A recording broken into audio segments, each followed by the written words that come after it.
Bayangkanlah kita hidup pada 2030. Kira-kira apa yang terjadi dengan Indonesia 10 tahun yang akan datang? Bisakah kita membayangkannya? Bayangkanlah wajah hukum yang makin mirip sandiwara. Persidangan bergaya opera yang dituntun bukan oleh kitab undang-undang tapi oleh skenario yang bisa dirancang siapa saja. Apakah KPK masih ada pada 2030 itu? Masihkah kita melihat gedung merah putih yang sama yang mampu menjulangkan harapan seperti dulu?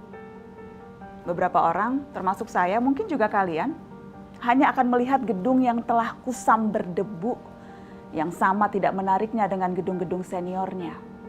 Dapatkah kita membayangkan pada 2030 pegiat dan aktivis berhati-hati membangun barisan karena ancaman, peretasan, doxing, serangan pribadi dan penganiayaan telah menjadi rutin? Bahkan untuk sekedar peduli pun dibayang-bayangi ketakutan. Kalimat lawan korupsi sesekali masih muncul, namun hanya berupa bisik-bisik dan bukan lagi teriakan lantang membahana. Mari kita bayangkan, 10 tahun dari sekarang, korupsi tidak lagi dilakukan dengan sembunyi.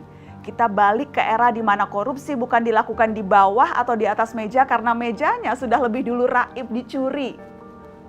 Lalu Wani Piro tidak lagi menjadi lelucon, malah menjadi salam yang dilazimkan. 10 tahun yang akan datang, saya membayangkannya dari posisi hari ini. Dimulai dari ketika pengadilan memutuskan para pelaku penyiraman air keras terhadap penyidik senior KPK Novel Baswedan divonis 2 tahun dan 1,5 tahun penjara. Putusan itu tergolong ringan, namun terdengar seperti hukuman seumur hidup bagi pemberantasan korupsi. 3 tahun lebih kasus ini bergulir, berbagai pihak menuntut pengusutan dan pemburuan pelaku, pemerintah sampai membuat tim ad hoc pencari fakta. Namun semua hanya berakhir dengan putusan yang tak memberi efek jerak.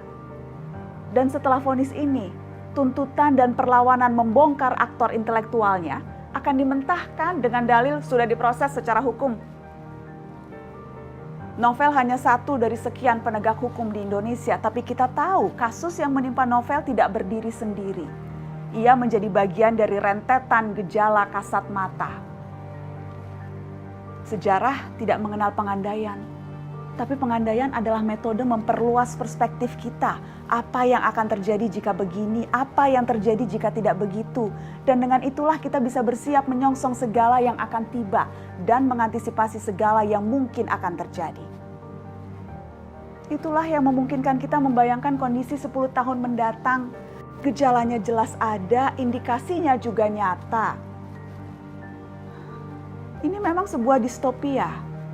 Mungkin akan ada yang menganggapnya berlebihan. Tapi apa yang salah dengan kecemasan? Cemas adalah tanda kita berusaha mengantisipasi masa datang selagi masih bisa, mumpung masih mampu. Ataukah pembayangan atas masa depan pun mesti yang serba baik-baik saja? Bersama berbagai kecemasan dan pengharapan, yang memang seperti dua sisi mata uang, yang niscaya membayangi segala usaha memperbaiki negeri ini. Semoga Indonesia akan baik-baik saja hari ini dan sampai kapanpun.